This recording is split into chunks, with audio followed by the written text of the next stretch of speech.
ਪਿਆਰੇ ਵਿਦਿਆਰਥੀਓ, ਸਤਿ ਸ਼੍ਰੀ ਅਕਾਲ। ਸੋ ਅੱਜ ਅਸੀਂ ਕੰਪਿਊਟਰ ਸਾਇੰਸ ਜਮਾਤ 8ਵੀਂ ਦੇ ਪਾਠ ਨੰਬਰ 2 ਇੰਟਰਨੈਟ ਫੰਡਾਮੈਂਟਲ ਬਾਰੇ ਜਾਣਕਾਰੀ ਹਾਸਲ ਕਰਾਂਗੇ। ਸੋ ਜਿਵੇਂ ਕਿ ਤੁਸੀਂ ਇਸ ਦੀ ਪਿਛਲੀ ਵੀਡੀਓ ਪਾਠ ਨੰਬਰ 1 ਟਾਈਪਿੰਗ ਟਿਊਟਰ ਬਾਰੇ ਜਾਣ ਚੁੱਕੇ ਹੋ, ਸੋ ਮੈਨੂੰ ਉਮੀਦ ਹੈ ਤੁਹਾਨੂੰ ਉਹ ਵੀਡੀਓ ਵਧੀਆ ਲੱਗੀ ਹੋਏਗੀ। ਹੁਣ ਅਸੀਂ ਇੰਟਰਨੈਟ ਫੰਡਾਮੈਂਟਲ ਪਾਰਟ 2 ਬਾਰੇ ਜਾਣ ਲੈਂਦੇ ਹਾਂ।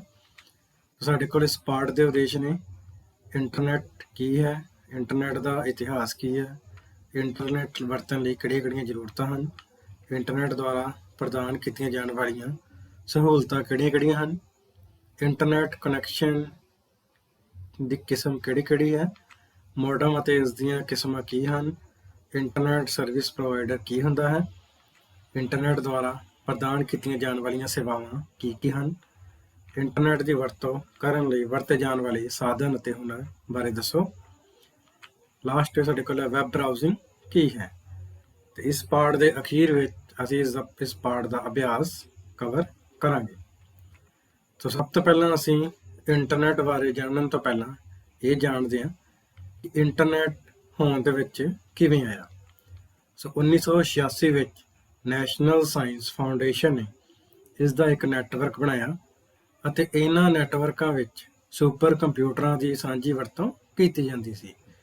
ਸੋ ਸੁਪਰ ਕੰਪਿਊਟਰ ਉਹ ਕੰਪਿਊਟਰ ਹੁੰਦੇ ਹਨ ਜਿਨ੍ਹਾਂ ਦੀ ਜਿਹੜੀ ਸਪੀਡ ਬਹੁਤ ਤੇਜ਼ ਹੁੰਦੀ ਹੈ। ਇਹਨਾਂ ਕੰਪਿਊਟਰਾਂ ਦੀ ਵਰਤੋਂ ਮੌਸਮ ਅਤੇ ਸਾਇੰਟੀਫਿਕ ਕੈਲਕੂਲੇਸ਼ਨ ਕਰਨ ਲਈ ਕੀਤੀ ਜਾਂਦੀ ਹੈ। 1990 ਵਿੱਚ ਡਿਫੈਂਸ ਡਿਪਾਰਟਮੈਂਟ ਨੇ ਕੰਮ ਕਰਨਾ ਬੰਦ ਕਰ ਦਿੱਤਾ ਅਤੇ ਇਹ ਨੈਸ਼ਨਲ ਸਾਇੰਸ ਫਾਊਂਡੇਸ਼ਨ ਨੈਟਵਰਕ ਵਿੱਚ ਮਰਜ ਹੋ ਗਿਆ। ਇਸ ਤੋਂ ਬਾਅਦ ਕਈ ਹੋਰ ਨੈਟਵਰਕਾਂ ਨਾਲ ਇਸ ਨੂੰ ਜੋੜਿਆ ਗਿਆ ਅਤੇ ਇਸ ਦੇ ਸਿੱਟੇ ਜਾਂ ਰਿਜ਼ਲਟ ਵਜੋਂ ਇੰਟਰਨੈਟ ਹੋਂਦ ਵਿੱਚ ਆਇਆ। ਅੱਗੇ ਹੁਣ ਅਸੀਂ ਜਾਣ ਲੈਂਦੇ ਹਾਂ ਵੀ ਇੰਟਰਨੈਟ ਕੀ ਹੈ। ਇੰਟਰਨੈਟ ਦਾ ਮਤਲਬ ਹੈ ਇੰਟਰਨੈਸ਼ਨਲ ਨੈਟਵਰਕ ਆਫ ਕੰਪਿਊਟਰ। ਜਦੋਂ ਦੋ ਜਾਂ ਦੋ ਤੋਂ ਜ਼ਿਆਦਾ ਕੰਪਿਊਟਰ ਆਪਸ ਵਿੱਚ ਕਿਸੇ ਮਾਧਿਅਮ ਰਾਹੀਂ ਜੁੜਦੇ ਹਨ ਅਤੇ ਸੂਚਨਾ ਦਾ ਆਦਾਨ ਪ੍ਰਦਾਨ ਕਰਦੇ ਹਨ ਤਾਂ ਇਹ ਇੱਕ ਨੈਟਵਰਕ ਬਣਦਾ ਹੈ ਜਾਂ ਬਣਾਉਂਦਾ ਹੈ। ਸੋ ਇੰਟਰਨੈਟ ਨੈਟਵਰਕਾਂ ਦਾ ਇੱਕ ਵਿਸ਼ਾਲ ਨੈਟਵਰਕ ਜਾਂ ਜਾਲ ਹੈ ਜੋ ਸੰਸਾਰ ਵਿੱਚ ਫੈਲੇ ਹੋਏ ਲੱਖਾਂ ਕੰਪਿਊਟਰਾਂ ਤੋਂ ਬਣਿਆ ਹੋਇਆ ਹੈ। ਸੋ ਇੰਟਰਨੈਟ ਇੱਕ ਮਾਊਸ ਦੇ ਕਲਿੱਕ ਕਰਨ ਨਾਲ ਹੀ ਕਿਸੇ ਵੀ ਤਰ੍ਹਾਂ ਦੀ ਸੂਚਨਾ ਨੂੰ ਸ਼ੇਅਰ ਕਰਨ ਦੀ ਆਗਿਆ ਦਿੰਦਾ ਹੈ। ਸੋ ਅੱਗੇ ਹੁਣ ਅਸੀਂ ਇੰਟਰਨੈਟ ਦਾ ਇਤਿਹਾਸ ਜਾਣ ਲੈਂਦੇ ਹਾਂ। 1969 ਵਿੱਚ ਜਦੋਂ ਮਨੁੱਖ ਨੇ ਚੰਦ ਤੇ ਕਦਮ ਰੱਖਿਆ ਤਾਂ ਯੂਨਾਈਟਿਡ ਸਟੇਟ ਸੁਰੱਖਿਆ ਵਿਭਾਗ ਨੇ ਅੱਗੇ ਖੋਜ ਜਾਰੀ ਰੱਖਣ ਲਈ ਇੱਕ ਐਡਵਾਂਸ ਰਿਸਰਚ ਪ੍ਰੋਜੈਕਟ ਏਜੰਸੀ ਦਾ ਨੀਂਹ ਪੱਥਰ ਰੱਖਿਆ। ਇਸ ਦੇ ਲਈ 4 ਕੰਪਿਊਟਰਾਂ ਦਾ ਇੱਕ ਨੈਟਵਰਕ ਬਣਾਇਆ ਗਿਆ ਤਾਂ ਜੋ ਡਾਟਾ ਦੀ ਸਾਂਝ ਕੀਤੀ ਜਾ ਸਕੇ। ਇਸ ਨੈਟਵਰਕ ਨੂੰ ARPANET, ਜਿਸ ਦਾ ਪੂਰਾ ਨਾਮ ਹੈ advance research project agency network ਦਾ ਨਾਮ ਦਿੱਤਾ ਗਿਆ ਅਤੇ ਇਸ ਤਰ੍ਹਾਂ ਕੰਪਿਊਟਰ ਨੈਟਵਰਕਿੰਗ ਦੀ ਸ਼ੁਰੂਆਤ ਹੋਈ ਅਤੇ ਇਸ ਦੇ ਵਧਣ ਨਾਲ ਇੰਟਰਨੈਟ ਨੇ ਜਨਮ ਲਿਆ। ਸ਼ੁਰੂਆਤ ਵਿੱਚ ਇੰਟਰਨੈਟ ਦੀ ਵਰਤੋਂ ਵਿਗਿਆਨੀਆਂ, ਇੰਜੀਨੀਅਰਾਂ ਅਤੇ ਕੰਪਿਊਟਰ ਮਾਹਰਾਂ ਵੱਲੋਂ ਖੋਜ ਕਰਨ ਲਈ ਕੀਤੀ ਜਾਂਦੀ ਸੀ, ਪਰ ਬਾਅਦ ਵਿੱਚ ਸਾਰੀਆਂ ਪ੍ਰਾਈਵੇਟ ਕੰਪਨੀਆਂ ਅਤੇ ਆਮ ਲੋਕਾਂ ਵੱਲੋਂ ਵੀ ਇਸ ਦੀ ਵਰਤੋਂ ਕੀਤੀ ਜਾਣ ਲੱਗ ਪਈ। ਸੋ ਇਸ ਦੀ ਵਰਤੋਂ ਹੁਣ ਸੰਦੇਸ਼ ਭੇਜਣ ਅਤੇ ਕੰਪਿਊਟਰਾਂ ਵਿਚਕਾਰ ਫਾਈਲਾਂ ਸ਼ੇਅਰ ਕਰਨ ਲਈ ਕੀਤੀ ਜਾਂਦੀ ਹੈ ਅਤੇ ਇੰਟਰਨੈਟ ਨੂੰ ਕਿਸੇ ਵੀ ਇੱਕ ਏਜੰਸੀ ਵੱਲੋਂ ਕੰਟਰੋਲ ਨਹੀਂ ਕੀਤਾ ਜਾਂਦਾ। ਸੋ ਭਾਰਤ ਵਿੱਚ ਇੰਟਰਨੈਟ ਸੇਵਾਵਾਂ ਦੀ ਸ਼ੁਰੂਆਤ 15 ਅਗਸਤ 1995 ਵਿੱਚ BSNL ਨਾਂ ਦੀ ਸਰਕਾਰੀ ਕੰਪਨੀ ਵੱਲੋਂ ਕੀਤੀ ਗਈ ਸੀ। ਸੋ ਅੱਗੇ ਹੁਣ ਅਸੀਂ ਇੰਟਰਨੈਟ ਦੀ ਜ਼ਰੂਰਤਾਂ ਬਾਰੇ ਜਾਣ ਲੈਂਦੇ ਹਾਂ ਵੀ ਇੰਟਰਨੈਟ ਦੀ ਵਰਤੋਂ ਕਰਨ ਲਈ ਸਾਨੂੰ ਕਿਹੜੇ ਹਾਰਡਵੇਅਰ ਅਤੇ ਸੌਫਟਵੇਅਰ ਦੀ ਜ਼ਰੂਰਤ ਪੈਂਦੀ ਹੈ। ਸੋ ਹੁਣ ਅਸੀਂ ਇੰਟਰਨੈਟ ਦੀ ਵਰਤੋਂ ਕਰਨ ਲਈ ਸਾਨੂੰ ਹਾਰਡਵੇਅਰ ਅਤੇ ਸੌਫਟਵੇਅਰ ਦੋਨੋਂ ਹੀ ਸਾਧਨ ਦੀ ਲੋੜ ਪੈਂਦੀ ਹੈ, ਜੋ ਕਿ ਹੇਠ ਲਿਖੇ ਅਨੁਸਾਰ ਹਨ। ਸਭ ਤੋਂ ਪਹਿਲਾਂ ਅਸੀਂ ਹਾਰਡਵੇਅਰ ਜ਼ਰੂਰਤਾਂ ਬਾਰੇ ਜਾਣ ਲੈਂਦੇ ਹਾਂ ਵੀ ਸਾਨੂੰ ਕਿਹੜੇ ਹਾਰਡਵੇਅਰ ਦੀ ਜ਼ਰੂਰਤ ਪਏਗੀ। ਸੋ ਪਹਿਲਾਂ ਸਾਡੇ ਕੋਲ ਹੈ ਇੱਕ ਪਰਸਨਲ ਕੰਪਿਊਟਰ ਜਿਸ ਦੀ ਸਪੀਡ 800 ਮੈਗਾਹਰਟ ਜਾਂ ਇਸ ਤੋਂ ਵਧੇਰੇ ਹੋਵੇ। ਦੂਸਰਾ ਹੈ ਰੈਮ। ਸੋ ਰੈਮ ਦੀ ਕਪੈਸਿਟੀ 128 MB ਜਾਂ ਇਸ ਤੋਂ ਜ਼ਿਆਦਾ ਹੋਣੀ ਚਾਹੀਦੀ ਹੈ। ਤੀਸਰਾ ਹੈ ਟੈਲੀਫੋਨ ਲਾਈਨ ਕਨੈਕਸ਼ਨ। ਚੌਥਾ ਹੈ ਸਾਡੇ ਕੋਲ ਕੰਪਿਊਟਰ ਨੂੰ ਟੈਲੀਫੋਨ ਲਾਈਨ ਨਾਲ ਜੋੜਨ ਲਈ ਮੋਡਮ। ਤਾਂ ਮੋਡਮ ਇੱਕ ਡਿਵਾਈਸ ਹੈ ਜੋ ਤੁਹਾਡੇ ਕੰਪਿਊਟਰ ਨੂੰ ਇੰਟਰਨੈਟ ਦੇ ਨਾਲ ਜੋੜਦਾ ਹੈ ਅਤੇ ਡਾਟੇ ਨੂੰ analog to digital, digital to analog ਦੀ ਫਾਰਮ ਵਿੱਚ ਭੇਜਦਾ ਹੈ। ਇਸ ਦੇ ਬਾਰੇ ਅਸੀਂ ਅੱਗੇ ਪੜ੍ਹਾਂਗੇ। ਲਾਸਟ ਸਾਡੇ ਕੋਲ ਨੈਟਵਰਕ ਇੰਟਰਫੇਸ ਕਾਰਡ। ਸੋ ਅੱਗੇ ਹੁਣ ਅਸੀਂ ਸੌਫਟਵੇਅਰ ਜ਼ਰੂਰਤਾਂ ਬਾਰੇ ਜਾਣ ਲੈਂਦੇ ਹਾਂ। ਸੋ ਸੌਫਟਵੇਅਰ ਜ਼ਰੂਰਤ ਵਿੱਚ ਸਭ ਤੋਂ ਪਹਿਲਾਂ ਸਾਡੇ ਕੋਲ ਹੈ ਕਿ ਸਾਡੇ ਕੰਪਿਊਟਰ ਵਿੱਚ ਕੋਈ ਨਾ ਕੋਈ ਇੱਕ ਆਪਰੇਟਿੰਗ ਸਿਸਟਮ ਇੰਸਟਾਲ ਹੋਣਾ ਚਾਹੀਦਾ ਹੈ। So operating system window XP, window 7, window 10, Linux, window 2000, window Vista, Apple, ਜਿਹੜੀ ਵਿੰਡੋ ਤੁਹਾਡੇ ਕੋਲ ਹੋਵੇ ਉਹ ਤੁਹਾਡੇ ਕੰਪਿਊਟਰ ਵਿੱਚ ਇੰਸਟਾਲ ਹੋਣੀ ਚਾਹੀਦੀ ਹੈ। ਦੂਸਰਾ ਹੈ ਵੈਬ ਬਰਾਊਜ਼ਰ। ਸੋ ਵੈਬ ਬਰਾਊਜ਼ਰ ਇੱਕ ਐਪਲੀਕੇਸ਼ਨ ਸੌਫਟਵੇਅਰ ਹੈ ਜਿਸ ਦੀ ਵਰਤੋਂ ਇੰਟਰਨੈਟ 'ਤੇ ਮੌਜੂਦ ਵੱਖ-ਵੱਖ ਵੈਬਸਾਈਟਾਂ ਤੱਕ ਪਹੁੰਚਣ ਲਈ ਕੀਤੀ ਜਾਂਦੀ ਹੈ। ਸੋ ਵੈਬ ਬਰਾਊਜ਼ਰ ਸਾਡੇ ਕੋਲ ਕੰਪਿਊਟਰ ਵਿੱਚ ਕੋਈ ਵੀ ਇੰਸਟਾਲ ਹੋ ਸਕਦਾ ਹੈ, ਜਿਵੇਂ ਕਿ ਇੰਟਰਨੈਟ ਐਕਸਪਲੋਰਰ, ਜੋ ਕਿ ਹਰੇਕ ਵਿੰਡੋ ਦੇ ਆਪਰੇਟਿੰਗ ਸਿਸਟਮ ਵਿੱਚ ਪਹਿਲਾਂ ਤੋਂ ਹੀ ਇੰਸਟਾਲ ਹੁੰਦਾ ਹੈ। ਮੋਜ਼ੀਲਾ ਫਾਇਰਫੌਕਸ, ਗੂਗਲ ਕ੍ਰੋਮ ਜਾਂ ਸਫਾਰੀ ਜਾਂ ਹੋਰ ਕੋਈ ਵੈਬ ਬਰਾਊਜ਼ਰ, ਇਹਨਾਂ ਨੂੰ ਸਾਨੂੰ ਮੈਨੂਅਲੀ ਸਰਚ ਇੰਜਨ ਰਾਹੀਂ ਅਸੀਂ ਇਹਨਾਂ ਨੂੰ ਡਾਊਨਲੋਡ ਕਰ ਸਕਦੇ ਹਾਂ। ਅਗਲਾ ਸਾਡੇ ਕੋਲ TCP/IP ਪ੍ਰੋਟੋਕੋਲਿਜ਼ਮ। ਸੋ ਇਹ ਜਿਹੜੇ ਸਾਰੇ ਸੌਫਟਵੇਅਰ ਹੈ ਇਹ ਸਾਡੇ ਲਈ ਇੰਟਰਨੈਟ ਚਲਾਉਣ ਲਈ ਮੁੱਢਲੀਆਂ ਜ਼ਰੂਰਤਾਂ ਹਨ। ਸੋ ਅਗਲਾ ਸਾਡੇ ਕੋਲ ਟੌਪਿਕ ਹੈ ਇੰਟਰਨੈਟ ਦੁਆਰਾ ਪ੍ਰਦਾਨ ਕੀਤੀਆਂ ਜਾਣ ਵਾਲੀਆਂ ਸਹੂਲਤਾਂ। ਸੋ ਇੰਟਰਨੈਟ ਸਾਡੇ ਲਈ ਕਈ ਕੰਮ ਆਉਂਦਾ ਹੈ, ਜਿਨ੍ਹਾਂ ਵਿੱਚੋਂ ਕੁਝ ਮਹੱਤਵਪੂਰਨ ਕੰਮ ਹੇਠਾਂ ਦਿੱਤੇ ਗਏ ਹਨ। ਜਿਸ ਵਿੱਚ ਸਭ ਤੋਂ ਪਹਿਲਾ ਕੰਮ ਹੈ ਦੁਨੀਆ ਭਰ ਦੀਆਂ ਖਬਰਾਂ ਅਤੇ ਜਾਣਕਾਰੀ। ਸੋ ਇੰਟਰਨੈਟ ਸਾਨੂੰ ਕਈ ਆਨਲਾਈਨ ਅਖਬਾਰਾਂ ਤੋਂ ਖਬਰਾਂ ਪੜ੍ਹਨ ਦੀ ਸੁਵਿਧਾ ਪ੍ਰਦਾਨ ਕਰਦਾ ਹੈ। ਅਸੀਂ ਆਪਣੀ ਪਸੰਦ ਦੇ ਸਾਰੇ ਵਿਸ਼ੇ ਜਿਵੇਂ ਕਿ ਰਾਜਨੀਤੀ, ਖੇਡਾਂ ਅਤੇ ਪੜ੍ਹਾਈ ਆਦਿ ਬਾਰੇ ਇਹਨਾਂ ਆਨਲਾਈਨ ਅਖਬਾਰਾਂ ਤੋਂ ਸੂਚਨਾ ਪੜ੍ਹ ਸਕਦੇ ਹਾਂ। ਦੂਸਰਾ ਸਾਡੇ ਕੋਲ ਹੈ ਕਲਾ ਅਤੇ ਮਨੋਰੰਜਨ।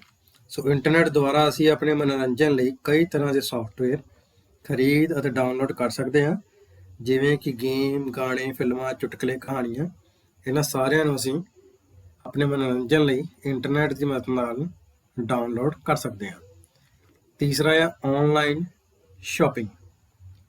ਸੋ ਇੰਟਰਨੈਟ ਦੀ ਵਰਤੋਂ ਨਾਲ ਅਸੀਂ ਕਈ ਤਰ੍ਹਾਂ ਦੀਆਂ ਚੀਜ਼ਾਂ ਜਿਵੇਂ ਕਿ ਕਿਤਾਬਾਂ, ਕੱਪੜੇ, ਗਿਫਟ ਆਦਿ ਦੁਨੀਆ ਵਿੱਚੋਂ ਕਿਧਰੇ ਵੀ ਬਿਨਾਂ ਉਸ ਦੁਕਾਨ 'ਤੇ ਜਾਏ ਸ਼ਾਪਿੰਗ ਦੁਆਰਾ ਖਰੀਦ ਸਕਦੇ ਹਾਂ। ਚੌਥਾ ਪੁਆਇੰਟ ਹੈ ਚਿੱਠੀਆਂ ਭੇਜਣਾ। ਸੋ ਇੰਟਰਨੈਟ ਸਾਨੂੰ ਈਮੇਲ ਦੀ ਸੁਵਿਧਾ ਦਿੰਦਾ ਹੈ। ਸੋ ਈਮੇਲ ਰਾਹੀਂ ਅਸੀਂ ਕਿਸੇ ਨੂੰ ਵੀ ਸੰਦੇਸ਼ ਭੇਜ ਅਤੇ ਪ੍ਰਾਪਤ ਕਰ ਸਕਦੇ ਹਾਂ। ਅਸੀਂ ਆਪਣੀ ਮੇਲ ਨਾਲ ਕੋਈ ਵੀ ਤਸਵੀਰ, ਵੀਡੀਓ ਅਤੇ ਆਵਾਜ਼ ਸੰਸਾਰ ਦੇ ਕਿਸੇ ਵੀ ਕੋਨੇ ਵਿੱਚ ਕਿਸੇ ਵੀ ਸਮੇਂ ਭੇਜ ਸਕਦੇ ਹਾਂ। ਸੋ ਅੱਗੇ ਸਾਡੇ ਕੋਲ ਪੰਜਵਾਂ ਪੁਆਇੰਟ ਹੈ ਸਿਹਤ ਅਤੇ ਤੰਦਰੁਸਤੀ। ਸੋ ਇੰਟਰਨੈਟ ਇੱਕ ਅਜਿਹਾ ਸਾਧਨ ਹੈ ਜਿਸ ਤੋਂ ਅਸੀਂ ਸਿਹਤ ਅਤੇ ਤੰਦਰੁਸਤੀ ਬਾਰੇ ਜਾਣਕਾਰੀ ਹਾਸਲ ਕਰ ਸਕਦੇ ਹਾਂ। ਅਸੀਂ ਇੰਟਰਨੈਟ ਦੀ ਸਹਾਇਤਾ ਨਾਲ ਕਿਸੇ ਵੀ ਬਿਮਾਰੀ ਨੂੰ ਠੀਕ ਕਰਨ ਲਈ ਸਾਵਧਾਨੀਆਂ ਅਤੇ ਉਸਦੇ ਉਪਾਅ ਸੰਬੰਧੀ ਜਾਣਕਾਰੀ ਵੀ ਪ੍ਰਾਪਤ ਕਰ ਸਕਦੇ ਹਾਂ। ਅੱਗੇ ਛੇਵਾਂ ਸਾਡੇ ਕੋਲ ਹੈ ਸੈਰ ਸਪਾਟਾ ਅਤੇ ਯਾਤਰਾ। ਸੋ ਇੰਟਰਨੈਟ ਦੀ ਮਦਦ ਨਾਲ ਅਸੀਂ ਦੁਨੀਆ ਵਿੱਚ ਕਿਸੇ ਵੀ ਸਥਾਨ 'ਤੇ ਜਾਣ ਲਈ ਕਿਸੇ ਵੀ ਸਮੇਂ ਆਨਲਾਈਨ ਰੇਲਵੇ ਟਿਕਟ, ਹਵਾਈ ਜਹਾਜ਼ ਟਿਕਟ ਅਤੇ ਹੋਟਲ ਆਦਿ ਦੀ ਬੁਕਿੰਗ ਵੀ ਕਰ ਸਕਦੇ ਹਾਂ। ਸੱਤਵਾਂ ਪੁਆਇੰਟ ਹੈ ਚੈਟਿੰਗ। ਸੋ ਚੈਟਿੰਗ ਇੰਟਰਨੈਟ ਨਾਲ ਸੰਬੰਧਿਤ ਚੈਟਿੰਗ ਵੀ ਅਸੀਂ ਕਰ ਸਕਦੇ ਹਾਂ। ਇਸ ਦੀ ਵਰਤੋਂ ਨਾਲ ਅਸੀਂ ਦੁਨੀਆ ਵਿੱਚ ਕਿਸੇ ਵੀ ਵਿਅਕਤੀ ਨਾਲ ਲਿਖਤੀ ਸੰਦੇਸ਼ ਰਾਹੀਂ ਗੱਲਬਾਤ ਕਰ ਸਕਦੇ ਹਾਂ। ਸੋ ਅੱਠਵਾਂ ਪੁਆਇੰਟ ਹੈ ਸਾਡੇ ਕੋਲ ਬੈਂਕਿੰਗ ਸੇਵਾਵਾਂ। ਸੋ ਇੰਟਰਨੈਟ ਦੀ ਵਰਤੋਂ ਕਰਦੇ ਹੋਏ ਬੈਂਕਾਂ ਨਾਲ ਸੰਬੰਧਿਤ ਬਹੁਤ ਸਾਰੇ ਕੰਮ ਅਸੀਂ ਘਰ ਬੈਠੇ ਹੀ ਇੰਟਰਨੈਟ ਬੈਂਕਿੰਗ ਦੀ ਸਹਾਇਤਾ ਨਾਲ ਕਰ ਸਕਦੇ ਹਾਂ। ਅੱਗੇ ਸਾਡੇ ਕੋਲ ਨੌਵਾਂ ਪੁਆਇੰਟ ਹੈ video conferencing. So video conferencing ਵਿੱਚ ਕੋਈ ਵੀ ਦੋ ਜਾਂ ਦੋ ਤੋਂ ਵੱਧ ਵਿਅਕਤੀ ਇੱਕ ਦੂਜੇ ਨੂੰ ਵੇਖਦੇ ਹੋਏ ਗੱਲਬਾਤ ਕਰ ਸਕਦੇ ਹਨ। ਇਸ ਕੰਮ ਲਈ ਵੀਡੀਓ ਕਾਨਫਰੰਸਿੰਗ ਵਿੱਚ ਭਾਗ ਲੈਣ ਵਾਲੇ ਵਿਅਕਤੀਆਂ ਦੇ ਕੰਪਿਊਟਰ ਵਿੱਚ ਵੈਬ ਕੈਮਰਾ ਲੱਗਾ ਹੋਣਾ ਜ਼ਰੂਰੀ ਹੁੰਦਾ ਹੈ। ਸੋ ਅੱਗੇ ਸਾਡੇ ਕੋਲ ਅਗਲਾ ਟੌਪਿਕ ਹੈ ਇੰਟਰਨੈਟ ਕਨੈਕਸ਼ਨ। ਸੋ ਸਾਨੂੰ ਇੰਟਰਨੈਟ ਦੀ ਵਰਤੋਂ ਕਰਕੇ ਕੁਝ ਸੂਚਨਾ ਸ਼ੇਅਰ ਕਰਨ ਲਈ ਇੰਟਰਨੈਟ ਕਨੈਕਸ਼ਨ ਦੀ ਜ਼ਰੂਰਤ ਪੈਂਦੀ ਹੈ, ਜਿਸ ਦੇ ਰਾਹੀਂ ਅਸੀਂ ਆਪਣੇ ਮੋਬਾਈਲ, ਲੈਪਟਾਪ, ਪਰਸਨਲ ਕੰਪਿਊਟਰ ਨੂੰ ਇੰਟਰਨੈਟ ਨਾਲ ਜੋੜ ਕੇ ਡਾਟਾ ਸ਼ੇਅਰ ਅਤੇ ਪ੍ਰਾਪਤ ਕਰ ਸਕਦੇ ਹਾਂ। ਸੋ ਕੁਝ ਆਮ ਵਰਤੇ ਜਾਣ ਵਾਲੇ ਇੰਟਰਨੈਟ ਕਨੈਕਸ਼ਨ ਸੰਬੰਧੀ ਜਾਣਕਾਰੀ ਹੇਠਾਂ ਹੈ। ਜਿਵੇਂ ਸਾਡੇ ਕੋਲ ਇੰਟਰਨੈਟ ਕਨੈਕਸ਼ਨ ਦੀ ਪਹਿਲੀ ਕਿਸਮ ਹੈ ਡਾਇਲ ਅਪ ਕਨੈਕਸ਼ਨ। ਸੋ ਜਿਵੇਂ ਕਿ ਨਾਂ ਤੋਂ ਪਤਾ ਚੱਲ ਰਿਹਾ ਡਾਇਲ ਅਪ।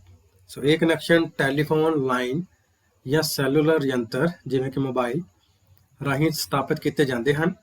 ਇਸ ਕਨੈਕਸ਼ਨ ਦੀ ਵਰਤੋਂ ਨਾਲ ਇੱਕ ਕੰਪਿਊਟਰ ਦੂਜੇ ਕੰਪਿਊਟਰ ਨਾਲ ਸੰਚਾਰ ਕਰ ਸਕਦਾ ਹੈ।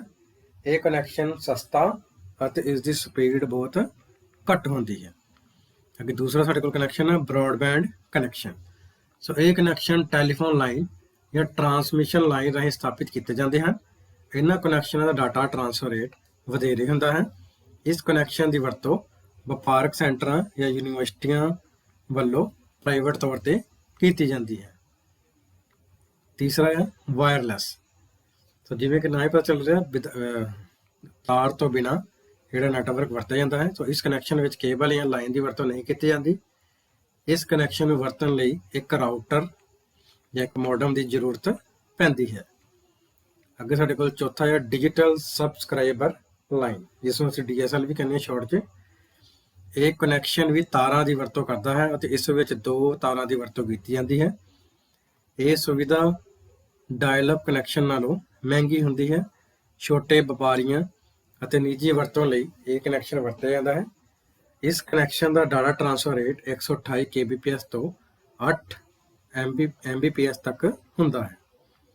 ਸੋ ਅਗਲਾ ਸਾਡੇ ਕੋਲ ਪੰਜਵਾਂ ਇੰਟਰਨੈਟ ਕਨੈਕਸ਼ਨ ਦੀ ਕਿਸਮ ਹੈ ਇੰਟੀਗ੍ਰੇਟਡ ਸਰਵਿਸਿਜ਼ ਡਿਜੀਟਲ ਨੈਟਵਰਕ। ਇਹ ਇੱਕ ਡਿਜੀਟਲ ਟੈਲੀਫੋਨ ਲਾਈਨ ਸੇਵਾ ਹੈ। ਇਸ ਨੂੰ ਟੈਲੀਫੋਨ ਲਾਈਨ ਰਾਹੀਂ ਸਥਾਪਿਤ ਕੀਤਾ ਜਾਂਦਾ ਹੈ। ਸੋ ਇਹਨਾਂ ਦੀ ਵਰਤੋਂ ਡਿਜੀਟਲ ਸਿਗਨਲ ਲਿਜਾਣ ਲਈ ਕੀਤੀ ਜਾਂਦੀ ਹੈ। ਸੋ ਅੱਗੇ ਸਾਡੇ ਕੋਲ ਅਗਲਾ ਟੌਪਿਕ ਹੈ ਮੋਡਮ। ਸੋ ਮੋਡਮ ਦਾ ਪੂਰਾ ਨਾਮ ਮੋਡੂਲੇਟਰ ਅਤੇ ਡੀਮੋਡੂਲੇਟਰ ਹੁੰਦਾ ਹੈ। ਮੋਡਮ ਇੱਕ ਅਜਿਹਾ ਯੰਤਰ ਹੈ ਜਿਸ ਦੀ ਵਰਤੋਂ ਟੈਲੀਫੋਨ ਜਾਂ ਕੇਬਲ ਦੀਆਂ ਲਾਈਨਾਂ ਰਾਹੀਂ ਇੱਕ ਕੰਪਿਊਟਰ ਤੋਂ ਦੂਜੇ ਕੰਪਿਊਟਰ ਵਿੱਚ ਡਾਟੇ ਦਾ ਸੰਚਾਰ ਕਰਨ ਲਈ ਵਰਤਿਆ ਜਾਂਦਾ ਹੈ। ਸੋ ਕੰਪਿਊਟਰ ਵਿੱਚ ਸੂਚਨਾ ਡਿਜੀਟਲ ਰੂਪ ਵਿੱਚ ਸਟੋਰ ਹੁੰਦੀ ਹੈ, ਜਦਕਿ ਟੈਲੀਫੋਨ ਲਾਈਨਾਂ ਰਾਹੀਂ ਡਾਟੇ ਨੂੰ ਐਨਾਲੌਗ ਸਿਗਨਲ ਦੇ ਰੂਪ ਵਿੱਚ ਭੇਜਿਆ ਜਾਂਦਾ ਹੈ ਅਤੇ ਮੋਡਮ ਡਿਜੀਟਲ ਸਿਗਨਲ ਨੂੰ ਐਨਾਲੌਗ ਸਿਗਨਲ ਵਿੱਚ ਅਤੇ ਐਨਾਲੌਗ ਸਿਗਨਲ ਨੂੰ ਡਿਜੀਟਲ ਸਿਗਨਲ ਵਿੱਚ ਤਬਦੀਲ ਕਰਨ ਲਈ ਵਰਤਿਆ ਜਾਂਦਾ ਹੈ। ਸੋ ਮੋਡਮ ਦੀ ਕਿਸਮ ਅਨੁਸਾਰ ਇਹਨਾਂ ਦੀ ਰਫ਼ਤਾਰ ਵੱਖ-ਵੱਖ ਹੁੰਦੀ ਹੈ। ਧੀਮੀ ਰਫ਼ਤਾਰ ਦੇ ਮੋਡਮ ਡਾਟਾ ਟ੍ਰਾਂਸਫਰ ਕਰਨ ਵਿੱਚ ਜ਼ਿਆਦਾ ਅਤੇ ਤੇਜ਼ ਰਫ਼ਤਾਰ ਮੋਡਮ ਡਾਟਾ ਟ੍ਰਾਂਸਫਰ ਕਰਨ ਵਿੱਚ ਘੱਟ ਸਮਾਂ ਲਗਾਉਂਦੇ ਹਨ। ਸੋ ਸਾਨੂੰ ਇੰਟਰਨੈਟ ਸਰਫਿੰਗ ਲਈ ਵਰਤੇ ਜਾਣ ਵਾਲੇ ਮੋਡਮ ਦੀ ਸਪੀਡ ਘੱਟ ਤੋਂ ਘੱਟ 56 kbps ਤੱਕ ਹੋਣੀ ਚਾਹੀਦੀ ਹੈ। ਤੇ ਇਸ ਵਿੱਚ ਜਿਹੜਾ ਇੰਟਰਨੈਟ ਸਰਫਿੰਗ ਤੋਂ ਭਾਵ ਹੈ ਜਦੋਂ ਅਸੀਂ ਆਪਣੇ ਕਿਸੇ ਵੀ ਵਿਸ਼ੇ ਨਾਲ ਸੰਬੰਧਿਤ ਕੁਝ ਸਮੱਗਰੀ ਨੂੰ ਲੱਭਣ ਲਈ ਇੱਕ ਵੈਬਸਾਈਟ ਤੋਂ ਦੂਸਰੀ ਵੈਬਸਾਈਟ ਤੱਕ ਜਾਂਦੇ ਹਾਂ। ਜੇ ਇੱਕ ਵੈਬਸਾਈਟ ਦੇ ਵੱਖ-ਵੱਖ ਜਿਹੜੇ ਲਿੰਕਸ ਹੈ ਉਹਨਾਂ 'ਤੇ ਕਲਿੱਕ ਕਰਕੇ ਅੱਗੇ ਵੱਧਦੇ ਹਾਂ ਤਾਂ ਉਸ ਨੂੰ ਸਰਫਿੰਗ ਕਹਿੰਦੇ ਆ। ਸਰਫਿੰਗ ਦਾ ਇੱਕ ਹੋਰ ਮਤਲਬ ਹੀ ਹੈ ਇੰਟਰਨੈਟ ਉੱਤੇ ਸਮਾਂ ਬਿਤਾਉਣ ਨੂੰ ਵੀ ਸਰਫਿੰਗ ਕਿਹਾ ਜਾਂਦਾ ਹੈ। ਅੱਗੇ ਹੁਣ ਅਸੀਂ ਮੋਡਮ ਦੀਆਂ ਕਿਸਮਾਂ ਬਾਰੇ ਜਾਣ ਲੈਂਦੇ ਹਾਂ। ਮੋਡਮ ਦੀਆਂ 2 ਕਿਸਮਾਂ ਹੁੰਦੀਆਂ ਹਨ। ਪਹਿਲਾ ਹੈ ਬਾਹਰੀ ਮੋਡਮ, ਦੂਸਰਾ ਹੈ ਅੰਦਰੂਨੀ ਮੋਡਮ। ਸਭ ਤੋਂ ਪਹਿਲਾਂ ਅਸੀਂ ਬਾਹਰੀ ਮੋਡਮ ਬਾਰੇ ਜਾਣ ਲੈਂਦੇ ਹਾਂ। ਬਾਹਰੀ ਮੋਡਮ ਨੂੰ ਕੰਪਿਊਟਰ ਨਾਲ ਵੱਖਰੇ ਤੌਰ 'ਤੇ ਜੋੜਿਆ ਜਾਂਦਾ ਹੈ ਅਤੇ ਇਹਨਾਂ ਨੂੰ ਕੰਪਿਊਟਰ ਨਾਲ ਕਿਸੇ ਕੇਬਲ ਦੀ ਸਹਾਇਤਾ ਨਾਲ ਜੋੜਿਆ ਜਾਂਦਾ ਹੈ। ਦੂਸਰਾ ਸਾਡੇ ਕੋਲ ਹੈ ਅੰਦਰੂਨੀ ਮੋਡਮ। ਅੰਦਰੂਨੀ ਮੋਡਮ ਕੰਪਿਊਟਰ ਜਾਂ ਲੈਪਟਾਪ ਦੇ ਅੰਦਰ ਹੀ ਜੋੜੇ ਗਏ ਹੁੰਦੇ ਹਨ। ਇੱਕ ਪਲੱਗ ਦੀ ਮਦਦ ਨਾਲ ਟੈਲੀਫੋਨ ਤਾਰ ਜਾਂ ਕੇਬਲ ਨੂੰ ਮੋਡਮ ਤੱਕ ਪਹੁੰਚਾਇਆ ਜਾਂਦਾ ਹੈ। ਸੋ ਇਹਨਾਂ ਵਿੱਚ ਜੇਕਰ ਅਸੀਂ ਦੋਨਾਂ ਦਾ ਕੰਪੈਰੀਜ਼ਨ ਕਰੀਏ ਤਾਂ ਬਾਹਰੀ ਜਿਹੜੇ ਮੋਡਮ ਹੈ ਇਹਨਾਂ ਦੀ ਜਿਹੜੀ ਡਾਟਾ ਟ੍ਰਾਂਸਫਰ ਸਪੀਡ ਹੈ ਉਹ ਅੰਦਰੂਨੀ ਮੋਡਮ ਦੇ ਮੁਕਾਬਲੇ ਕਾਫੀ ਜ਼ਿਆਦਾ ਹੁੰਦੀ ਹੈ। ਅੱਗੇ ਹੁਣ ਅਸੀਂ ਇੰਟਰਨੈਟ ਸਰਵਿਸ ਪ੍ਰੋਵਾਈਡਰ ਬਾਰੇ ਜਾਣਾਂਗੇ। ਸੋ ਇੰਟਰਨੈਟ ਸਰਵਿਸ ਪ੍ਰੋਵਾਈਡਰ ਉਹ ਕੰਪਨੀ ਹੁੰਦੀ ਹੈ ਜੋ ਸਾਨੂੰ ਇੰਟਰਨੈਟ ਵਰਤਣ ਲਈ ਇੰਟਰਨੈਟ ਦੀ ਸੁਵਿਧਾ ਪ੍ਰਦਾਨ ਕਰਦੀ ਹੈ। ਉਦਾਹਰਨ ਲਈ ਜੀਓ, ਏਅਰਟੈਲ, ਆਈਡੀਆ, BSNL। ਸੋ ਇਹ ਸਾਰੀਆਂ ਕੰਪਨੀਆਂ ਇੰਟਰਨੈਟ ਸਰਵਿਸ ਪ੍ਰੋਵਾਈਡਰ ਦੇ ਤੌਰ 'ਤੇ ਜਾਣੀਆਂ ਜਾਂਦੀਆਂ ਹਨ। ਸਰਵਿਸ ਪ੍ਰੋਵਾਈਡਰ ਸਾਨੂੰ ਇੰਟਰਨੈਟ ਵਰਤਣ ਲਈ ਇੱਕ ਪੈਕੇਜ, ਯੂਜ਼ਰ ਨੇਮ, ਪਾਸਵਰਡ ਅਤੇ ਟੈਲੀਫੋਨ ਲਾਈਨ ਇਸਤੇਮਾਲ ਕਰਨ ਲਈ ਦਿੰਦੇ ਹਨ ਅਤੇ ਇਸ ਦੇ ਬਦਲੇ ਸਾਡੇ ਕੋਲੋਂ ਮਹੀਨਾਵਾਰ ਚਾਰਜ ਜਾਂ ਫੀਸ ਲੈਂਦੇ ਹਨ। ਸੋ ਇੰਟਰਨੈਟ ਸਰਵਿਸ ਪ੍ਰੋਵਾਈਡਰ ਵੱਡੀਆਂ ਕੰਪਨੀਆਂ ਦੇ ਨੈਟਵਰਕ ਨੂੰ ਸਿੱਧਾ ਇੰਟਰਨੈਟ ਕਨੈਕਸ਼ਨ ਵੀ ਮੁਹੱਈਆ ਕਰਵਾਉਂਦੇ ਹਨ। ਸੋ ਇੰਟਰਨੈਟ ਸਰਵਿਸ ਪ੍ਰੋਵਾਈਡਰ ਨੂੰ ਇੰਟਰਨੈਟ ਐਕਸੈਸ ਪੁਆਇੰਟ ਨਾਂ ਨਾਲ ਵੀ ਜਾਣਿਆ ਜਾਂਦਾ ਹੈ। ਸੋ ਅੱਗੇ ਅਸੀਂ ਹੁਣ ਇੰਟਰਨੈਟ ਦੁਆਰਾ ਪ੍ਰਦਾਨ ਕੀਤੀਆਂ ਜਾਣ ਵਾਲੀਆਂ ਸੇਵਾਵਾਂ ਬਾਰੇ ਜਾਣਾਂਗੇ। ਸੋ ਅੱਜ ਦੇ ਤਕਨੀਕੀ ਯੁੱਗ ਵਿੱਚ ਇੰਟਰਨੈਟ ਦੁਆਰਾ ਬਹੁਤ ਸਾਰੀਆਂ ਸੇਵਾਵਾਂ ਪ੍ਰਦਾਨ ਕੀਤੀਆਂ ਜਾਂਦੀਆਂ ਹਨ। ਇਹਨਾਂ ਸੇਵਾਵਾਂ ਵਿੱਚ ਸਭ ਤੋਂ ਮਹੱਤਵਪੂਰਨ ਸੇਵਾ ਹੈ ਈਮੇਲ, ਜਿਸ ਰਾਹੀਂ ਅਸੀਂ ਆਪਣੇ ਦੋਸਤਾਂ ਅਤੇ ਪਰਿਵਾਰਕ ਮੈਂਬਰਾਂ ਨਾਲ ਮੇਲ ਜੋਲ ਕਰ ਸਕਦੇ ਹਾਂ। ਈਮੇਲ ਤੋਂ ਇਲਾਵਾ ਦੂਸਰੀ ਮਹੱਤਵਪੂਰਨ ਸੇਵਾ ਹੈ ਸਰਚ ਇੰਜਨ, ਜਿਸ ਦੁਆਰਾ ਅਸੀਂ ਕਈ ਤਰ੍ਹਾਂ ਦੀ ਸੂਚਨਾ ਇੰਟਰਨੈਟ ਉੱਪਰ ਲੱਭ ਸਕਦੇ ਹਾਂ। ਇਸ ਤੋਂ ਇਲਾਵਾ ਸੋਸ਼ਲ ਮੀਡੀਆ ਨਾਲ ਸੰਬੰਧਿਤ ਸੁਵਿਧਾਵਾਂ, ਜਿਸ ਦੁਆਰਾ ਅਸੀਂ ਸਮਾਜਿਕ ਤੌਰ 'ਤੇ ਹੋਰ ਲੋਕਾਂ ਨਾਲ ਸੰਪਰਕ ਕਰ ਸਕਦੇ ਹਾਂ, ਬਿੱਲਾਂ ਦੀ ਪੇਮੈਂਟ ਜਾਂ ਅਦਾਇਗੀ ਕਰ ਸਕਦੇ ਹਾਂ, ਆਨਲਾਈਨ ਸ਼ਾਪਿੰਗ ਕਰ ਸਕਦੇ ਹਾਂ, ਬੈਂਕਿੰਗ ਸੇਵਾਵਾਂ ਆਦਿ ਵੀ ਇੰਟਰਨੈਟ ਦੁਆਰਾ ਪ੍ਰਦਾਨ ਕੀਤੇ ਜਾਣ ਵਾਲੀਆਂ ਸੇਵਾਵਾਂ ਵਿੱਚ ਸ਼ਾਮਲ ਹਨ। ਸੋ ਇੰਟਰਨੈਟ ਦੁਆਰਾ ਪ੍ਰਦਾਨ ਕੀਤੀਆਂ ਜਾਣ ਵਾਲੀਆਂ ਕੁਝ ਮਹੱਤਵਪੂਰਨ ਸੇਵਾਵਾਂ ਇਸ ਪ੍ਰਕਾਰ ਹਨ, ਜਿਸ ਵਿੱਚ ਸਭ ਤੋਂ ਪਹਿਲਾਂ ਹੈ ਵਰਲਡ ਵਾਈਡ ਵੈਬ। ਤਾਂ ਸਭ ਤੋਂ ਪਹਿਲਾਂ ਅਸੀਂ ਵਰਲਡ ਵਾਈਡ ਵੈਬ ਬਾਰੇ ਜਾਣ ਲੈਂਦੇ ਹਾਂ। ਇੰਟਰਨੈਟ ਦੀ ਦੁਨੀਆ ਵਿੱਚ ਸਾਡੇ ਕੋਲ ਸਭ ਤੋਂ ਪਹਿਲਾ ਜਿਹੜਾ ਸ਼ਬਦ ਹੈ ਉਹ ਆਉਂਦਾ ਹੈ www। ਜੇਕਰ ਤੁਸੀਂ ਕਿਸੇ ਵੀ ਵੈਬਸਾਈਟ ਨੂੰ ਆਪਣੇ ਵੈਬ ਬਰਾਊਜ਼ਰ ਰਾਹੀਂ ਖੋਲ੍ਹਦੇ ਹੋ ਤਾਂ ਜਿਵੇਂ ਕਿ ਤੁਸੀਂ ਸਕਰੀਨ 'ਤੇ ਦੇਖ ਪਾ ਰਹੇ ਹੋ, ਅਸੀਂ ਕਿਸੇ ਵੀ ਲਿੰਕ 'ਤੇ ਕਲਿੱਕ ਕਰਦੇ ਹਾਂ ਜਾਂ ਅਸੀਂ ਆਪਣੇ ਬਰਾਊਜ਼ਰ ਦੇ ਐਡਰੈਸ ਬਾਰ ਵਿੱਚ ਜਿਹੜਾ ਵੈਬ ਦਾ ਪਤਾ ਹੈ ਉਹ ਟਾਈਪ ਕਰਦੇ ਹਾਂ। ਤਾਂ ਜਿਵੇਂ ਕਿ ਤੁਸੀਂ ਇਸ ਵਿੱਚ ਲਾਲ ਸਰਕਲ ਵੀ ਦੇਖ ਪਾ ਰਹੇ ਹੋ, ਤੇ ਇਸ ਵਿੱਚ ਸਾਨੂੰ www ਲਿਖਿਆ ਹੋਇਆ ਨਜ਼ਰ ਆ ਰਿਹਾ ਹੈ। ਤਾਂ ਜਿਵੇਂ ਕਿ ਅਸੀਂ ਇਸ ਵਿੱਚ ਵੈਬ ਦਾ ਪਤਾ ਟਾਈਪ ਕੀਤਾ ਹੈ www.pseb.ac.in। ਤਾਂ www ਬਾਰੇ ਪਹਿਲਾਂ ਅਸੀਂ ਜਾਣ ਲੈਂਦੇ ਹਾਂ। www ਦਾ ਜਿਹੜਾ ਪੂਰਾ ਨਾਮ ਹੈ ਉਹ ਹੁੰਦਾ ਹੈ ਵਰਲਡ ਵਾਈਡ ਵੈਬ।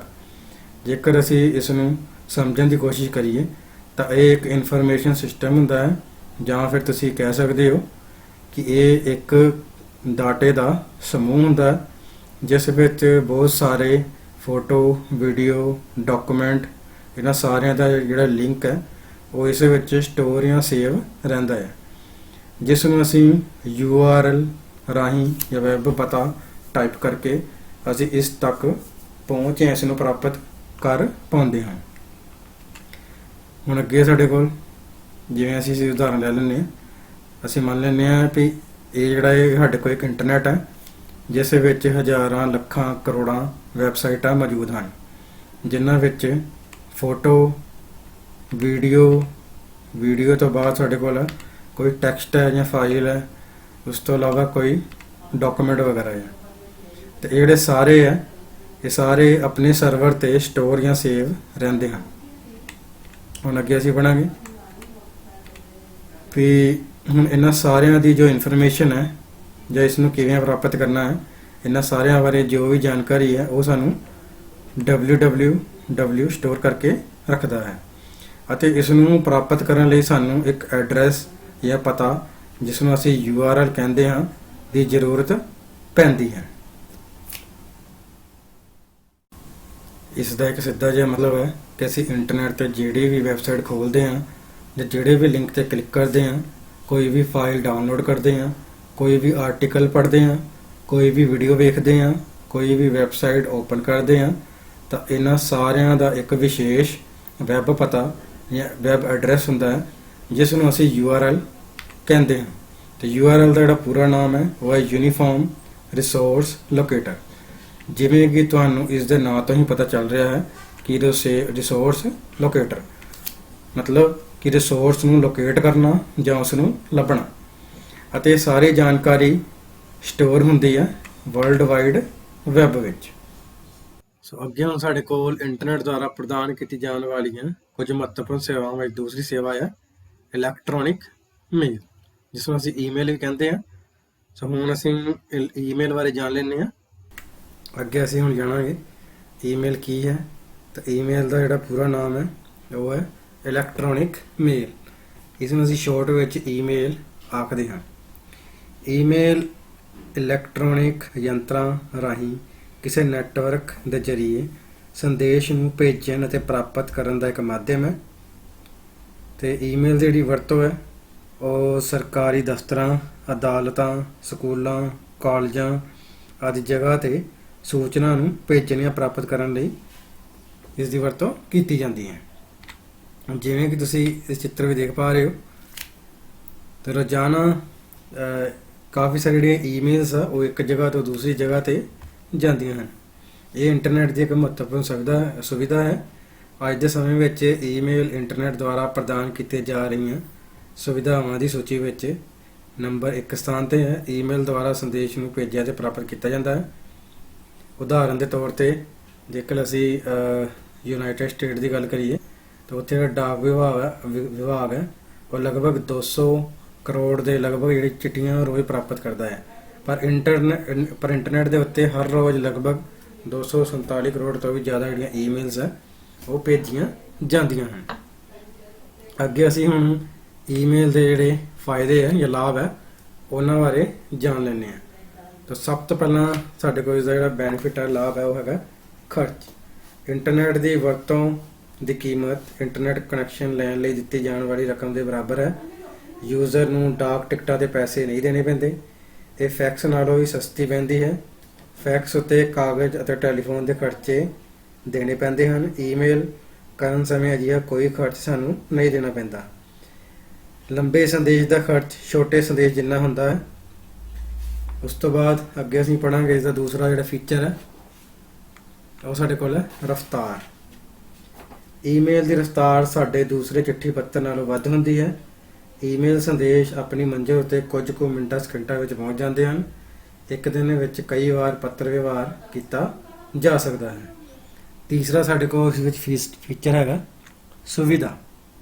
ਕੰਪਿਊਟਰ ਵਰਤਣ ਵਾਲੇ ਸੰਦੇਸ਼ਾਂ ਨੂੰ ਆਪਣੇ ਕੰਪਿਊਟਰ ਤੇ ਟਾਈਪ ਕਰਦੇ ਹਨ ਅਤੇ ਫਿਰ ਆਪਣੀ ਸਹੂਲਤ ਵੇਖ ਕੇ ਕਿਸੇ ਵੇਲੇ ਵੀ ਈਮੇਲ ਕਰ ਦਿੰਦੇ ਹਨ।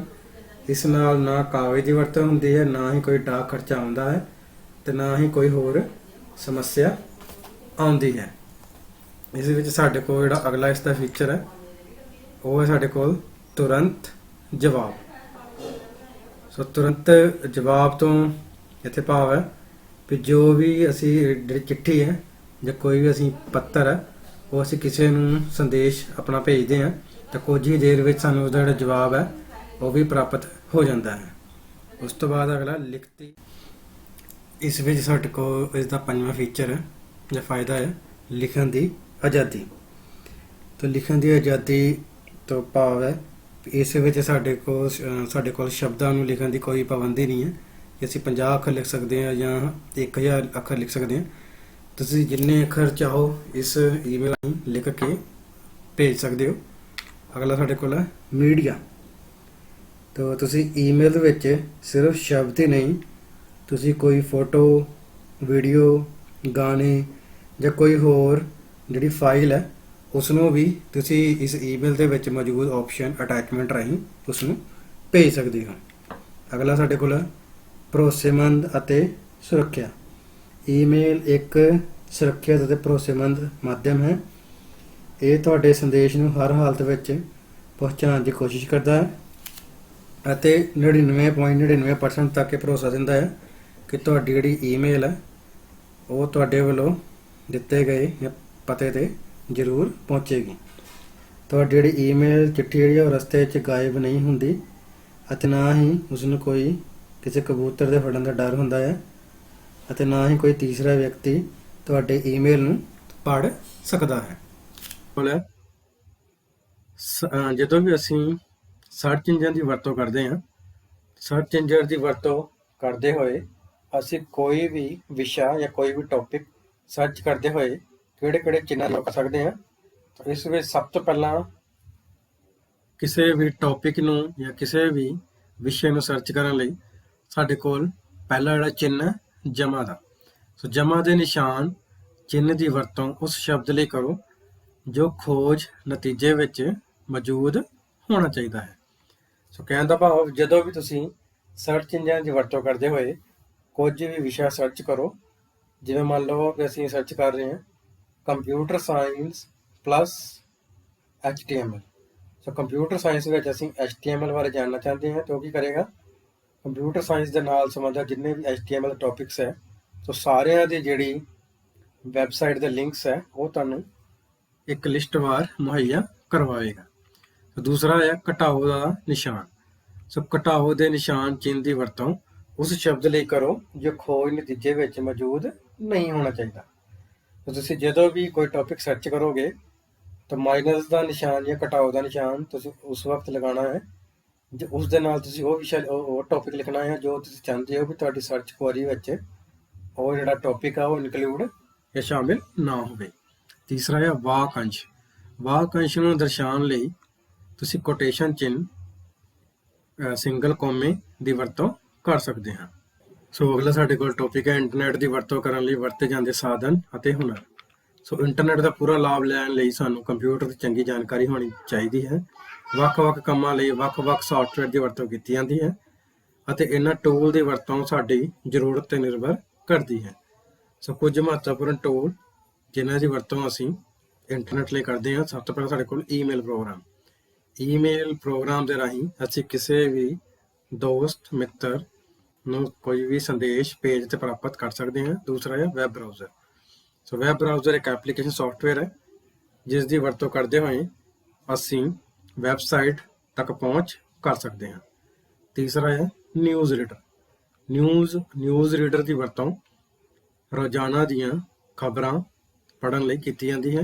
ਚੌਥਾ ਹੈ FTP ਸੌਫਟਵੇਅਰ। ਸੋ FTP ਸੌਫਟਵੇਅਰ ਦੀ ਵਰਤੋਂ ਦੇ ਨਾਲ ਅਸੀਂ ਆਪਣੀ ਵੈਬਸਾਈਟ ਦੇ ਵਿੱਚ ਕੋਈ ਵੀ ਡਾਟਾ ਅਪਲੋਡ ਕਰ ਸਕਦੇ ਹਾਂ, ਉਸਦਾ ਰੱਖ ਰਖਾਵ ਕਰ ਸਕਦੇ ਹਾਂ। ਅੱਗੇ ਸਾਡੇ ਕੋਲ ਹੈ ਵੈਬ ਬਰਾਊਜ਼ਿੰਗ। ਸੋ ਵੈਬ ਬਰਾਊਜ਼ਿੰਗ ਵੈਬ ਉੱਤੇ ਜਾਣਕਾਰੀ ਲੱਭਣ ਦੀ ਪ੍ਰਕਿਰਿਆ ਨੂੰ ਕਿਹਾ ਜਾਂਦਾ ਹੈ। ਕਿਸੇ ਜਾਣਕਾਰੀ ਦੀ ਭਾਲ ਕਰਨ ਲਈ ਇੱਕ ਵੈਬ ਪੇਜ ਤੋਂ ਦੂਜੇ ਵੈਬ ਪੇਜ 'ਤੇ ਜਾਣਾ ਜਾਂ ਕਿਸੇ ਇੱਕ ਵੈਬਸਾਈਟ ਤੋਂ ਦੂਜੀ ਵੈਬਸਾਈਟ ਉੱਪਰ ਜਾਣ ਨੂੰ ਵੈਬ ਬਰਾਊਜ਼ਿੰਗ ਕਿਹਾ ਜਾਂਦਾ ਹੈ। ਸੋ ਕਿਸੇ ਜਾਣਕਾਰੀ ਨੂੰ ਲੱਭਣ ਅਤੇ ਵੇਖਣ ਲਈ ਵੱਖ-ਵੱਖ ਸਰਚ ਇੰਜਨ ਜਿਵੇਂ ਕਿ Google, being, Yahoo, ultra Vista ਆਦਿ ਦੀ ਵਰਤੋਂ ਕੀਤੀ ਜਾ ਸਕਦੀ ਹੈ। ਸੋ ਅੱਗੇ ਹੁਣ ਅਸੀਂ ਇੰਟਰਨੈਟ ਫੰਡਾਮੈਂਟਲ ਪਾਰਟ ਦਾ ਅਭਿਆਸ ਕਰ ਲੈਂਦੇ ਹਾਂ। ਤਾਂ ਭਰੋ ਪਹਿਲੀ ਖਾਲੀ ਥਾਂ ਹੈ ਇੰਟਰਨੈਸ਼ਨਲ ਨੈਟਵਰਕ ਆਫ ਕੰਪਿਊਟਰ ਨੂੰ ਡੈਸ਼ ਕਿਹਾ ਜਾਂਦਾ ਹੈ। ਸਾਡੇ ਕੋਲ ਇਸ ਦੇ ਆਪਸ਼ਨ ਹੈ ਅਰਪਾਨੈਟ, ਇੰਟਰਨੈਟ ਜਾਂ ਈਥਰਨੈਟ। ਸਾਡੇ ਕੋਲ ਇਸਦਾ ਸਹੀ ਉੱਤਰ ਹੈ ਇੰਟਰਨੈਸ਼ਨਲ ਨੈਟਵਰਕ ਆਫ ਕੰਪਿਊਟਰ ਨੂੰ ਇੰਟਰਨੈਟ ਕਿਹਾ ਜਾਂਦਾ ਹੈ।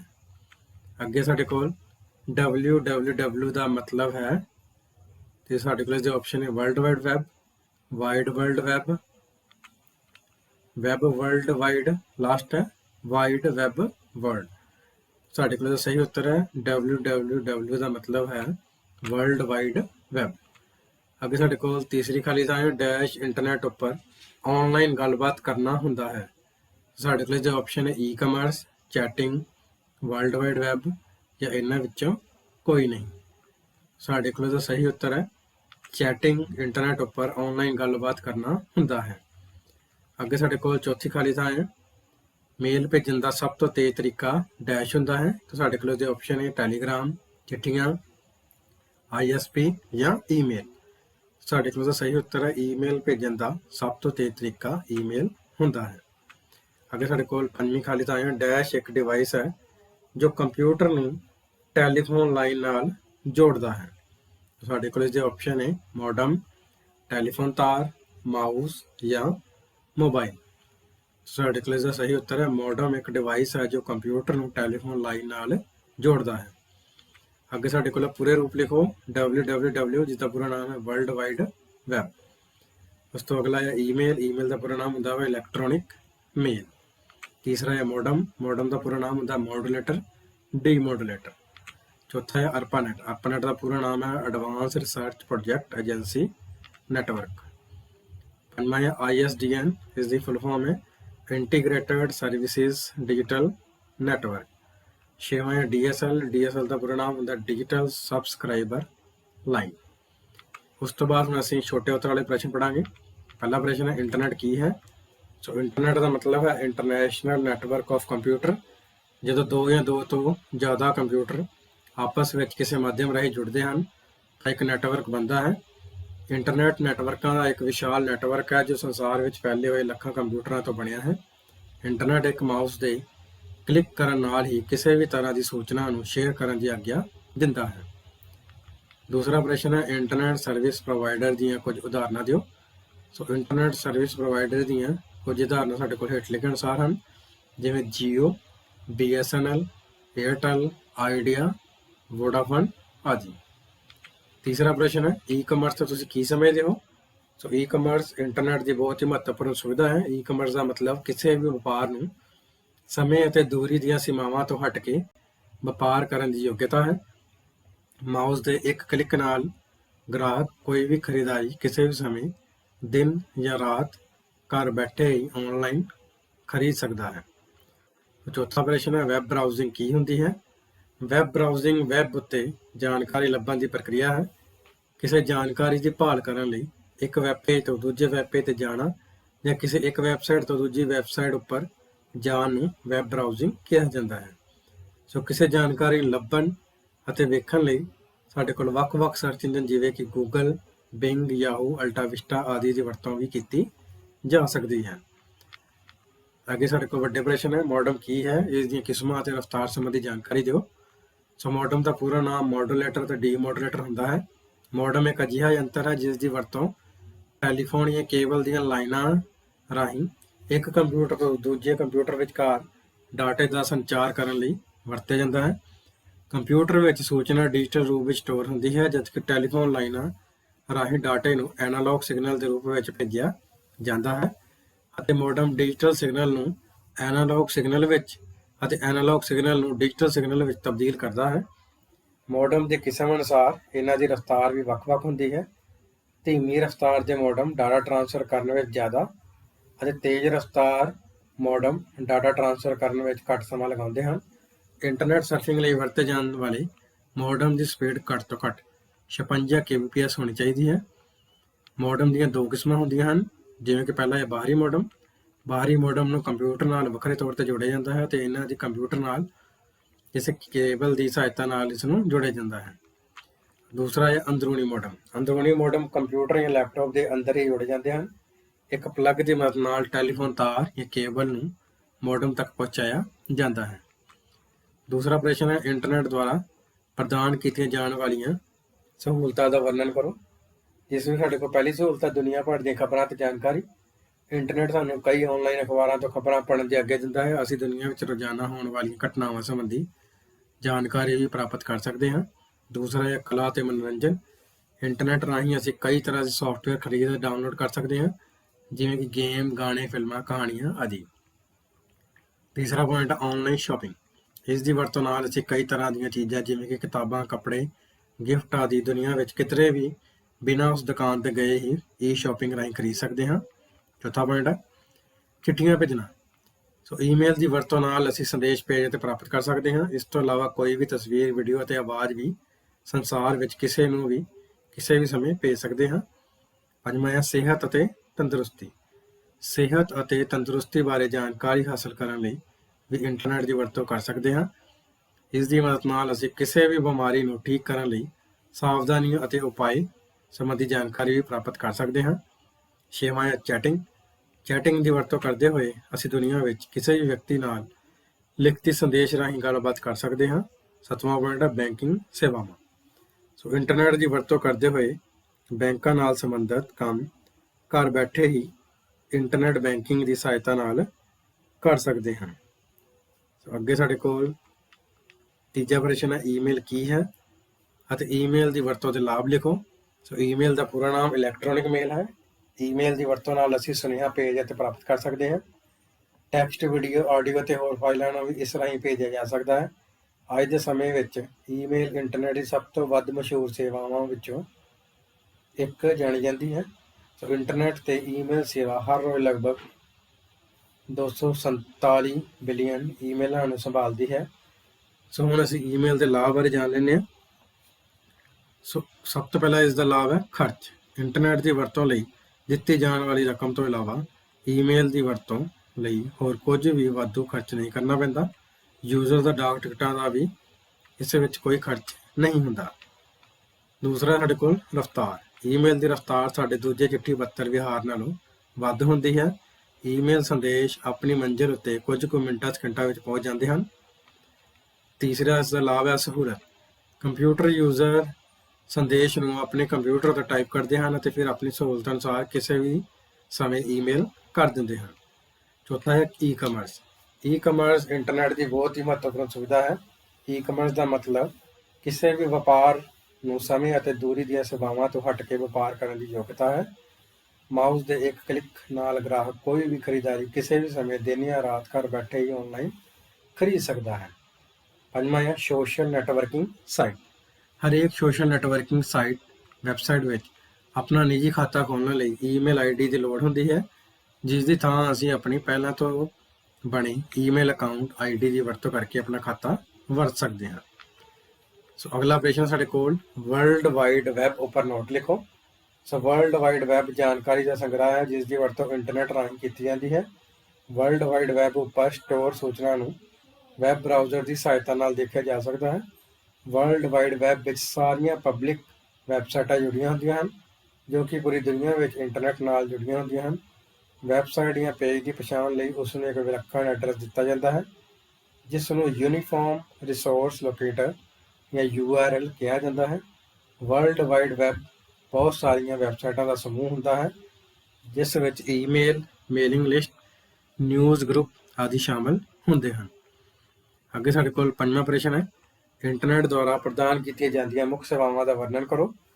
ਸੋ ਇੰਟਰਨੈਟ ਰਾਹੀਂ ਪ੍ਰਦਾਨ ਕੀਤੀਆਂ ਜਾਣ ਵਾਲੀਆਂ ਮੁੱਖ ਸੇਵਾਵਾਂ ਹੇਠ ਲਿਖੀਆਂ ਅਨੁਸਾਰ ਹਨ, ਜਿਸ ਵਿੱਚ ਪਹਿਲੀ ਹੈ ਵਰਲਡ ਵਾਈਡ ਵੈਬ। ਸੋ ਵਰਲਡ ਵਾਈਡ ਵੈਬ ਜਾਣਕਾਰੀ ਦਾ ਸੰਗ੍ਰਹਿ ਹੈ ਜਿਸ ਦੀ ਵਰਤੋਂ ਇੰਟਰਨੈਟ ਰਾਹੀਂ ਕੀਤੀ ਜਾਂਦੀ ਹੈ। ਵਰਲਡ ਵਾਈਡ ਵੈਬ ਉੱਪਰ ਸਟੋਰ ਸੂਚਨਾ ਨੂੰ ਵੈਬ ਬਰਾਊਜ਼ਰ ਦੀ ਸਹਾਇਤਾ ਨਾਲ ਦੇਖਿਆ ਜਾ ਸਕਦਾ ਹੈ। ਵਰਲਡ ਵਾਈਡ ਵੈਬ ਵਿੱਚ ਸਾਰੀਆਂ ਪਬਲਿਕ ਵੈਬਸਾਈਟਾਂ ਜੁੜੀਆਂ ਹੁੰਦੀਆਂ ਹਨ ਜੋ ਕਿ ਪੂਰੀ ਦੁਨੀਆ ਵਿੱਚ ਇੰਟਰਨੈਟ ਨਾਲ ਜੁੜੀਆਂ ਹੁੰਦੀਆਂ ਹਨ। ਵੈਬਸਾਈਟ ਜਾਂ ਪੇਜ ਦੀ ਪਛਾਣ ਲਈ ਉਸਨੂੰ ਇੱਕ ਵਿਲੱਖਣ ਐਡਰੈਸ ਦਿੱਤਾ ਜਾਂਦਾ ਹੈ ਜਿਸ ਨੂੰ URL ਜਾਂ ਯੂਨੀਫਾਰਮ ਰਿਸੋਰਸ ਲੋਕੇਟਰ ਕਿਹਾ ਜਾਂਦਾ ਹੈ। ਵਰਲਡ ਵਾਈਡ ਵੈਬ ਬਹੁਤ ਸਾਰੀਆਂ ਵੈਬਸਾਈਟਾਂ ਦਾ ਸਮੂਹ ਹੁੰਦਾ ਹੈ ਜਿਸ ਵਿੱਚ email, mailing list, news group ਆਦਿ ਸ਼ਾਮਲ ਹੁੰਦੇ ਹਨ। ਦੂਸਰਾ ਪੁਆਇੰਟ ਹੈ ਈਮੇਲ। ਈਮੇਲ ਦਾ ਪੂਰਾ ਨਾਮ ਇਲੈਕਟ੍ਰੋਨਿਕ ਮੇਲ ਹੈ। ਈਮੇਲ ਦੀ ਵਰਤੋਂ ਨਾਲ ਅਸੀਂ ਸੁਨੇਹਾ ਭੇਜ ਜਾਂ ਪ੍ਰਾਪਤ ਕਰ ਸਕਦੇ ਹਾਂ। ਟੈਕਸਟ, ਵੀਡੀਓ, ਆਡੀਓ ਅਤੇ ਹੋਰ ਫਾਈਲਾਂ ਨੂੰ ਵੀ ਇਸ ਰਾਹੀਂ ਭੇਜਿਆ ਜਾ ਸਕਦਾ ਹੈ। ਅੱਜ ਦੇ ਸਮੇਂ ਈਮੇਲ ਇੰਟਰਨੈਟ ਦੀ ਸਭ ਤੋਂ ਵੱਧ ਮਸ਼ਹੂਰ ਸੇਵਾ ਵਜੋਂ ਜਾਣੀ ਜਾਂਦੀ ਹੈ। ਇੰਟਰਨੈਟ ਤੇ ਈਮੇਲ ਸੇਵਾ ਹਰ ਰੋਜ਼ ਲਗਭਗ 247 ਬਿਲੀਅਨ ਈਮੇਲਾਂ ਨੂੰ ਸੰਭਾਲਦੀ ਹੈ। ਸੋ ਬੱਚਿਓ, ਜੇਕਰ ਤੁਹਾਨੂੰ ਇਹ ਵੀਡੀਓ ਵਧੀਆ ਲੱਗੀ ਤਾਂ ਇਸ ਚੈਨਲ ਨੂੰ ਲਾਈਕ, ਸਬਸਕ੍ਰਾਈਬ ਅਤੇ ਸ਼ੇਅਰ ਕਰਨਾ ਨਾ ਭੁੱਲਿਓ ਤਾਂ ਕਿ ਇਸੇ ਤਰ੍ਹਾਂ ਨਾਲ ਤੁਹਾਨੂੰ ਕੰਪਿਊਟਰ ਵਿਸ਼ੇ ਨਾਲ ਸੰਬੰਧਿਤ ਹੋਰ ਵੀ ਵੀਡੀਓ ਦੀ ਨੋਟੀਫਿਕੇਸ਼ਨ ਮਿਲਦੀ ਰਹੇ। ਧੰਨਵਾਦ।